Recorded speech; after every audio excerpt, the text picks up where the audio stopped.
Hi there, I'm John Bommarito. It's time for the best of 2023 in the world according to me on Acoustic Alternatives. We're going to break it down into a few categories, and I'm going to explain real quickly my method of determining these things.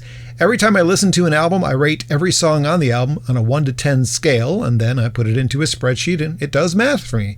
If it had 12 songs and I got a 66 score, that's a 5.5 rating. That's just a quick example. So you will find sometimes things tie. You will find sometimes things, in this case, I don't think I've ever had this happen before, where I've had the lead singer of a band and his band both appear in the top 10, and a different artist have two different albums that made the top 10, but it happened this year. There's also a bit more country-ish type music that I'm used to on my list this year, so I don't know what's happening, but this is the real deal. This is how it comes out with numbers.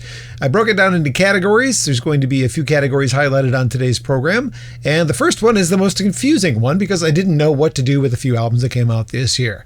This year there were more than one album where the band covered themselves or the artist covered themselves. And I had to call those covers albums, even though there were other albums that were really covers albums, traditional covers albums. But in the case of the top three, it is two of them covering mostly themselves and a few other people, I suppose. Starting it off with my third favorite covered album of the year, Dance Macabre from Duran Duran. And they do some covers, like I said, Talking Heads, Billie Eilish, etc.